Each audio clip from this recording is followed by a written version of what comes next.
오늘 본문 에스라 3장은 두 부분으로 나눠 볼 수가 있어요. 첫째 부분은 1절부터 7절까지 예배의 회복, 제단을 쌓고 제사를 드린 이야기가 기록이 되어 있고 7절부터 13절까지는 이제 성전 재건을 위한 기초 작업을 하는 그 내용들이 기록이 되어 있습니다. 먼저 앞에 부분에 보시면 포로에서 돌아온 사람들이 예루살렘에 모여서 뭘 해요? 번제단을 쌓고 초막절을 지키고 번제를 지키는 규례에 따라서 번제를 드리는 장면이 기록이 되어 있습니다. 그리고 나서 이제 그 후반부에 성전 재건 공사를 위해서 여러 가지 기초들, 석수와 목수를 모으고 또 백양목으로 재료를 모으는 그런 일들이 기록이 되어 있습니다. 여러분, 우리 학교 다닐 때 미술 시간에 그림을 그리면 이렇게 도화지에 여러분 집을 그리시죠? 집을 그릴 때 뭘 제일 먼저 그리셨어요? 집을 어떻게 그리십니까? 한번 그려보세요. 집 그릴 때 어떻게 그려요? 지붕을 그려요. 그죠? 그리고 기둥을 그리고 뭐 창문을 내고 그렇게 하죠. 그게 맞습니까? 틀립니까? 틀리죠. 예, 성공회대학에서 가르치시는 신영복 선생이라는 분이 있어요. 그분이 감옥에서 20년을 이제 어떤 일 때문에 지내셨는데 거기서 집을 짓는 사람을 만났대요. 근데 그 사람하고 그 얘기를 하는 과정에 보니까 실제로 집을 짓는 사람은 그림을 그릴 때도 지붕부터 그리지 않더랍니다. 기초부터 그려서 지붕을 마지막에 그리더라는 거예요. 근데 왜 우리는 꼭 그림을 그리면 지붕부터 그렸는지 모르겠어요. 근데 여러분, 이게 그림을 그리는 일에만 그런 건 아닌 것 같아요. 우리 실제 살아가면서 우리 모든 일을 하는 데 있어서 어쩌면 우리가 기초를 놓는 일을 먼저 하지 않고 지붕부터 올리는 일을 하는 거 아닌가 생각해 보게 됩니다. 신앙생활도 그렇고 인생의 여러 가지 일에 있어서 기초와 기본이 튼튼해야 되는데 우리 기초와 기본은 뒤로 두고 결과와 과정은 도외시하고 결과에 집착하고 본말이 전도되고 일의 선우가 뒤바뀌는 일들이 얼마나 많은지 모르겠어요. 여러분, 한국 사회가 지금 후유증을 앓고 있고 또 한국 교회가 여러 가지 어려움을 앓고 있는 이유가 뭘까 생각해 보니까 기초가 약했기 때문에 그래요.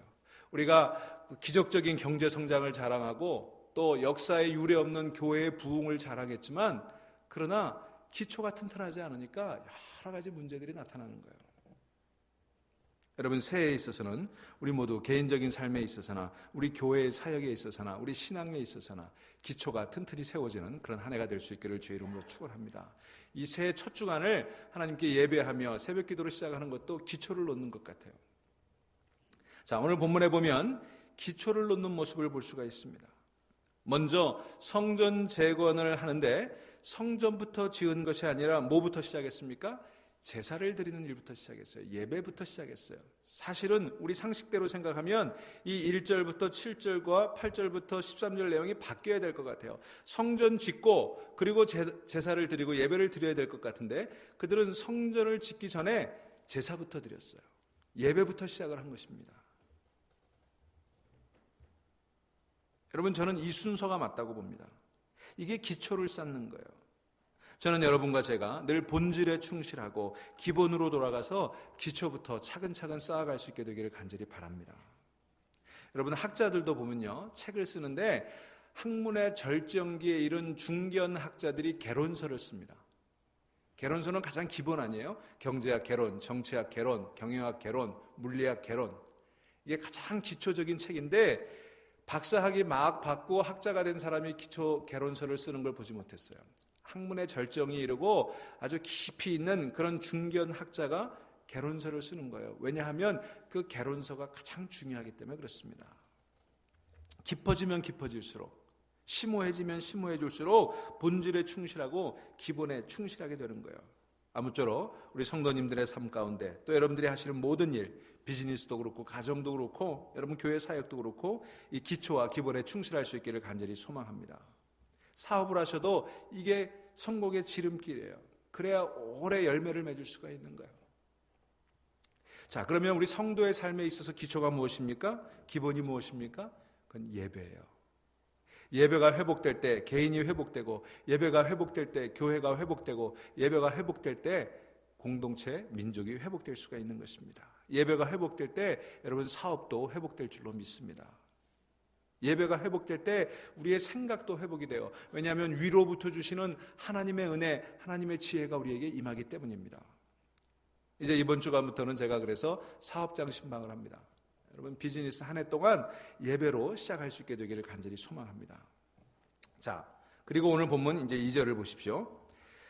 요사닥의 아들 예수아와 그의 형제 제사장들과 스알디엘의 아들 수룹바벨과 그의 형제들이 다 일어나 이스라엘 하나님의 제단을 만들고 하나님의 사람 모세의 율법에 기록한 대로 번제를 그 위에서 드리려 할세 무리가 모든 나라 백성을 두려워하여 제단을 그 터에 세우고 그 위에서 아침 저녁으로 여호와께 번제를 드리며 기록된 규례대로 초막절을 지켜 번제를 매일 정수대로 날마다 드리고 그 후에 항상 드리는 번제와 초하루와 여호와의 모든 거룩한 절기의 번제와 사람이 여호와께 기쁘게 드리는 예물을 드리되 일곱째 달 초하루부터 비로소 여호와의 번제를 드렸으나 그때 여호와의 성전지대는 미쳐 놓지 못한지라. 성전지대를 미쳐 놓지 못한 상태에서도 먼저 번제를 드리기 시작하고 절기를 지키기 시작했어요. 여러분 바벨론의 포로로 잡혀가서 이제 70년 가까운 세월 동안 저들이 예배를 드리지 못했습니다. 물론 각 가정에서 하나님께 경배를 하긴 했겠습니다만 또 시나고그 회당이라는 걸 만들어서 거기서 율법을 가르치고 했어요. 하지만 이렇게 한 장소에 모여서 수많은 사람들이 함께 예배를 드리는 것은 이제 처음이었습니다. 모세의 규례대로 단을 쌓고 조속으로 예배를 드리지는 못했거든요. 그런데 예루살렘으로 약 5만 명의 사람들이 귀환해서 거기 남아있던 이 유다 땅에 남아있던 사람들과 함께 예배를 드릴 때 거기 얼마나 감격이 있었겠습니까? 여러분 이 예배를 한번 연상해 보세요. 70년 동안 드리지 못했던 이 예배를 수많은 사람들이 모여서 그렇게 예배를 드리는 이 장면을 한번 상상해 보십시오. 여러분 이 장면을 상상해 보시면서 우리가 여기 본문처럼 조속으로는 아니지만 새벽마다 또 수요일마다 또 주일마다 예배를 드릴 때 이 감격을 잃어버리지 않고 이 감격을 느끼면서 예배 드릴 수 있기를 간절히 소망합니다. 금년에 여러분 이런 감격이 있는 예배를 드릴 수 있게 되기를 간절히 바랍니다. 자, 여기 3절에 보시면 무리가 모든 나라 백성을 두려워하여 그 제단을 그 터에 세웠다 그랬어요. 여러분 참 중요한 표현이에요. 두려움이 있을 때 뭐 했어요? 제단 터를 세웠어요. 여러분 지금 예루살렘으로 귀환해서 성전을 재건하려고 하지만 아직 이 유다 주변에는 대적들이 있었어요. 유다가 다시 회복되는 것을 원치 않는 그런 대적들이 있었습니다. 당장 4장에 가서 보시면 사마리아 사람들이 예루살렘 성전 재건하는 걸 방해하기 시작해요. 이런 상황을 한 구약의 학자가 이렇게 표현합니다. 그들의 처지는 이방이라는 대양에 둘러싸인 작은 섬과 같은 것이었다. 이방 민족들이 둘러싸고 있고 저들의 처지는 작은 섬과 같았어요. 이런 상황에서 성전을 짓는 것입니다. 여러분 성전 짓는 역사가 하루 이틀에 되는 거 아니잖아요. 오랜 시간이 필요한 역사잖아요. 그런데 지금 나라가 속국이에요. 아직은 독립된 나라는 아니었어요. 또 재정적인 한계도 분명했습니다. 주변 대적들의 극렬한 반대가 있었습니다. 이런 상황에서 성전을 짓기 시작했어요. 얼마나 두려웠겠습니까? 당장 먹고 살 일도 막연하고 대적들이 어찌할지도 모르는 그런 상황이었어요. 자, 여러분 우리도 어쩌면 정말 사방에 대적들로 둘러싸인 사방의 대양으로 둘러싸인 작은 섬 같은 존재 아니에요? 여러분 우리가 미국 땅에 와 살지만 정말 우리가 마이너리티로 소수자로 이방인으로 이 땅에 살면서 정말 대양에 둘러싸인 작은 섬과 같은 존재들 아닙니까? 여러분 두렵습니다. 걱정이 돼요. 금년 한 해 여러분 녹록하지 않을 거예요. 여러분 그렇게 두려움이 우리를 앞설수록 예배를 회복할 수 있기를 주의 이름으로 축원합니다. 두려울수록 예배를 드려야 되는 거예요. 여러분 예배로 두려움을 돌파해 나가기를 간절히 소망합니다. 여러분 우리가 예배를 지키지만 실상은 예배가 우리를 지켜줍니다. 우리가 예배를 드리는 것 같지만 그러나 예배가 우리를 지켜줘요. 여러분 유대인들이 안식일을 철저히 지키지 않았습니까? 이런 얘기를 했어요. 유대인들이 안식일을 지켰더니 안식일이 유대인을 지켜주었다. 수천 년간 디아스포라 유대인들이 전 세계에 흩어져 살면서 얼마나 많은 박해를 받았습니까? 그럴 때 저들이 안식일을 지켰어요. 어디에 있든지 안식일을 지켰어요. 그렇게 안식일을 지켰더니 실은 안식일이 저들을 지켜주었던 것입니다. 여러분 아무쪼록 금년 한 해 예배를 지키고 주일을 지키는 일에 최선을 다하는 여러분 되시기를 바랍니다. 여러분이 주일 지키고 여러분 예배 지키면 주일이 예배가 여러분을 지켜주실 것입니다. 자, 이제 7절을 보십시오. 이에 석수와 목수에게 돈을 주고 또 시돈 사람과 두롯 사람에게 먹을 것과 마실 것과 기름을 주고 바사왕 고레스의 명령대로 백양목을 레바논에서 요빠 해변까지 운송하게 하였더라. 자, 여기 보면 최고의 인력과 최고의 자재를 있는 힘을 다해서 준비하는 과정을 볼 수가 있어요. 여러분, 바벨론에서 귀환할 때 우리가 지난 2장에서 살펴보았던 것처럼 저들이 기쁘게 드렸죠. 예물을 기쁘게 드렸어요. 그래서 그거 모아갖고 왔습니다. 하지만 그게 얼마나 됐겠어요? 그 재정 상태가 사실은 그렇게 넉넉하지 않았습니다. 솔로몬이 성전을 지을 때와 비교해보면 비교할 수가 없어요. 더구나 지금 돌아와서 집도 지어야 되잖아요. 땅도 개간해야 되잖아요. 먹고 살 일 준비해야 되잖아요. 여러분, 우리가 미국 와가지고 아파트 렌트도 해야 되고 자동차도 고물차지만 사야 되고 할 일이 얼마나 많습니까? 아이들 학교도 보내야 되고 똑같은 처지에 더한 처지였겠죠. 그런데 그들이 그런 처지에서도 최선을 다하고 있어요. 여러분, 생각해 보세요. 얼마나 돈 들어갈 곳이 많았겠습니까? 그런데 지금 어떻게 합니까? 최우선적으로 여호와의 전을 재건하는 일을 즐거이 힘 잘하는 대로 역량대로 헌신하고 있는 것입니다. 레바논의 백양목이라고 하는 것은 그 당시에 집을 짓기 위한 최고의 재료였어요. 아무거나 쓰지 않았습니다. 그런 처지에서도 그렇게 했던 거예요. 얼마나 놀라운 일인지 모르겠습니다. 여러분, 우리가 성경 말씀을요, 있는 그대로 받아들이면 굉장히 급진적인 헌신을 우리에게 요구하고 있는 것입니다. 우리 대충 신앙생활 할 수 없어요. 여러분, 성경에 있는 이 사람들의 이 모습을 우리가 본받아야 된다면 우리는 지금과처럼 생활할 수가 없다고 하는 것입니다. 마태복음 6장 33절에 보시면 너희는 먼저 그의 나라와 그의 의를 구하라. 그리하면 이 모든 것을 너희에게 더하시리라 그랬어요. 사실은 무서운 말씀이에요. 그렇지만 말씀대로 순종하면 복받게 될 줄로 믿습니다. 두렵지만, 그대로 순종하는 게 어려워 보이지만 그대로 하면 복받게 될 줄로 믿습니다. 여러분, 드와이트 무디 목사님을 아시죠? 그의 배경을 아십니까? 그는 가난한 벽돌공의 6번째 아들로 태어났습니다. 초등학교를 겨우 졸업했습니다. 17살에 보스턴에서 구두 수송공으로 일을 시작했습니다. 누가 보더라도 사람의 눈으로 보면 이 사람은 큰 인물이 될 사람이 아니었어요. 학벌이 있습니까? 배경이 있습니까? 무슨 네트워크가 있습니까? 그런데 그가 하나님께서 크게 쓰신 인물이 되었어요. 훗날 기자가 우문일지 모르지만 그가 어떻게 그렇게 쓰임받게 되었는지를 물었습니다. 무디 목사님께서 이렇게 얘기합니다. 어머니로부터 받은 신앙의 유산 때문이었습니다. 그러면서 그 신앙의 유산을 이렇게 얘기했습니다. 여러분, 잘 기억하세요. 하나님 일을 가장 먼저, 내 일은 나중에. 하나님 일을 제일 먼저, 내 일은 나중에. God first. 이것이 무디 목사님의 삶과 그의 신앙의 기본이었습니다. 여러분, 기본이 잘 갖춰지면 크게 쓰임받게 될 줄로 믿습니다. 여러분, 하나님께 쓰임받기를 원하십니까? 여러분, 그걸 위해 기도하시죠. 특별히 우리 자녀손들이 하나님께 쓰임받는 인물 되기를 위해서 기도하고 계시죠. 그게 어떻게 가능할까요? God first. 하나님 일을 먼저 할 때 크게 쓰임받게 될 줄로 믿습니다. 저는 우리 중앙교회가, 또 우리 중앙교회 성도들이 하나님께 크게 쓰임받는 교회와 성도들이 되기를 간절히 소망합니다. 우리 자녀들이 하나님께 귀하게 쓰임받는 그런 에스라와 같은, 느헤미야와 같은 그런 인물들이 되기를 간절히 소망합니다. 어떻게 그렇게 가능할 수 있을까? 뜬구름 잡는 얘기처럼 그냥 바램만 가지고 되는 것이 아니라, 여러분, God first. 그게 비결이에요. 우리가 그것을 생각할 수 있다면, 여러분, 해결되지 않을 문제가 어디 있고 해소되지 않을, 회복되지 않을 그런 관계가 어디 있겠습니까? 여러분, God first로 하는데 부흥하지 않을 교회가 어디 있겠습니까? 이 본질, 이 기초가 회복되면 하나님께서 기뻐하시는 거룩한 쓰임받는 교회, 거룩한 쓰임받는 성도들이 될 줄로 믿습니다. 여러분, 한번 따라해 보시겠습니까? 하나님 집은 내 손으로, 내 집은 하나님 손으로.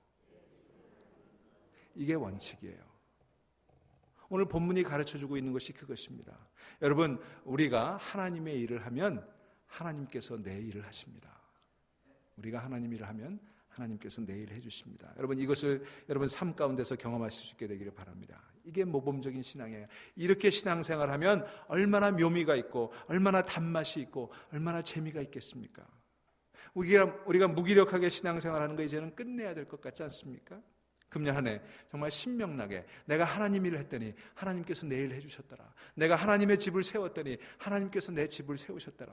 이런 신앙의 기쁨을 맛볼 수 있기를 간절히 소망합니다. 자, 이제 그 뒤에 12절, 13절 내용을 한번 보시기 바랍니다. 우리 같이 읽습니다. 12절, 13절 시작. 제사장들과 레위 사람들과 나이 많은 족장들은 첫 성전을 보았으므로 이제 이 성전의 기초가 놓임을 보고 대성통곡하였으나 여러 사람은 기쁨으로 크게 함성을 지르니 백성이 크게 외치는 소리가 멀리 들리므로 즐거이 부르는 소리와 통곡하는 소리를 백성들이 분간하지 못하였더라. 아멘. 여러분, 얼마나 감격적인 장면인지 모르겠어요. 자, 여러분, 이 귀환한 사람들, 예루살렘으로 돌아온 사람들 가운데는 포로로 잡혀갔던 1세대들도 있고, 그리고 거기서 태어난 2세대들도 있었어요. 벌써 70년 세월이 흐르지 않았습니까? 아마 거기서 태어난 사람들이 훨씬 많았을 거예요. 그런데 거기 옛날 폐허가 되기 전에 첫 성전을 보았던 이 나이들은 1세대들이 두 번째 성전의 기초가 놓아지는 것을 보고 대성통곡을 했어요. 여러분, 이 마음 이해가 되시지 않습니까? 아마 두 가지 마음이 있었을 거예요. 다시 무너졌던 성전이 회복된다는 감격도 있었을 것이고, 그리고 첫 성전, 그 솔로몬의 영화로운 성전에 비하니까 너무나 초라한 성전인 것을 안타까워하고 마음 아파하는 그런 마음도 있었을 거예요. 그래서 대성통곡한 거예요. 여러분, 이 마음 이해하실 수 있겠죠? 자, 그렇게 대성통곡하는 1세대들과 그리고 성전지대가 놓인 것을 기뻐하며 축하하고 축제를 벌이고 노래하는 2세대들의 그 웃음소리, 노래소리가 함께 어우러졌어요. 통곡소리와 기쁨의 소리가 지금 섞여 있는 것입니다. 여러분, 우리가 신앙생활하면서 너무 무감각하게 신앙생활하고 있지 않습니까? 우리가 이것을 회개해야 됩니다. 대성통곡 한번 해보지 못하고 또 크게 한번 웃어보지도 못하면서 무감각하게 의무적으로 우리가 하나님의 일을 하고 있다면 우리의 무뎌지고 완고해진 마음이 깨어져서 이런 순수한 마음이 회복될 수 있기를 기도하고, 그래서 크게 울기도 하고 크게 웃기도 하는 그런 감격, 그런 느낌 가지고 신앙생활할 수 있기를 간절히 소망합니다. 여러분, 시편 84편 1절을 한번 보실까요? 만군의 여호와여, 주의 장막이 어찌 그리 사랑스러운지요. 그렇게 노래하고 있습니다. 이 마음이 오늘 이 에스라서 3장에 나타나 있는 이 사람들의 마음 아니었겠습니까? 시편 84편 10절에 보니까 주의 궁정에서의 한 날이 다른 곳에서의 첫날보다 나은즉 악인의 장막에 사는 것보다 내 성전의 문지기로 있는 것이 좋사오니. 여러분, 이 마음 느끼시고 이 마음이 저와 여러분의 마음 될 수 있기를 바랍니다. 여러분, 성전이 있다는 게 얼마나 기쁜 일인지 모르겠어요. 이 성전에서 때로는 대성통곡하기도 하고 때로는 크게 웃기도 하면서 그런 감격이 있는, 감동이 있는 신앙생활하는 금년 한 해가 될 수 있기를 간절히 소망합니다. 여러분, 이제 말씀을 맺습니다. 저는 이 장면을 보면서 이런 생각합니다. 여러분, 옛날 성전을 보았던 사람들이 새 성전을 보면서 울지 않았습니까? 여러분, 이 본문을 생각하면서 지금 남북이 갈라져 있어요. 대한민국이 남북으로 갈라져 있는데 이제 갈라진 지 69년 됐어요. 내년이면 70년이에요. 여기 이스라엘 백성들이 70년 만에 포로 생활에서 본국으로 돌아오던 이때와 거의 맞아떨어지지 않습니까? 저는 북한 땅에 평양 대부흥운동과 그 교회가 그렇게 번성했던 그 시절을 기억하고 있는 분들이 있을 거예요. 여러분들 중에도 이북에서 내려오신 분들, 우리 피난민들 계시죠? 신앙민들. 그분들이 다 이 세상 떠나가시기 전에, 우리 내년이면 이제 2015년이면 분단 70년이 되는데, 저 북한 땅에 정말 평양 대부흥운동이 일어났던 그 장대현 교회, 산정현 교회, 이런 교회들이 다시 회복될 수 있으면 얼마나 좋겠나. 지하교회가 아니라 우리가 거기 함께 다 모여서 여기 5만 명의 귀한 인들과 그리고 유대 땅에 남아있던 사람들이 함께 모여 성전지대를 놓고 그것을 크게 기뻐하며 또 대성통곡하며, 그래서 멀리서 보니까 그게 구분되지 않는 그런 소리로, 아주 감격적인 소리로 울려 퍼졌던 것처럼 평양에, 북한 땅에 그런 감격적인 그런 찬양의 소리와 대성통곡의 소리가 울려 퍼지는 날을 위해 우리가 기도해야 되지 않겠습니까? 여러분, 금년 한 해 그걸 위해서도, 우리가 미국 땅에 살지만 그 일을 위해서도 간절히 기도할 수 있게 되기를 간절히 소망합니다. 사랑하는 여러분, 금년 한 해 여러분 믿음의 기초를 회복하시기 바랍니다. 하나님 말씀대로 살아가시기를 바랍니다. 감격을 회복하시기를 바랍니다.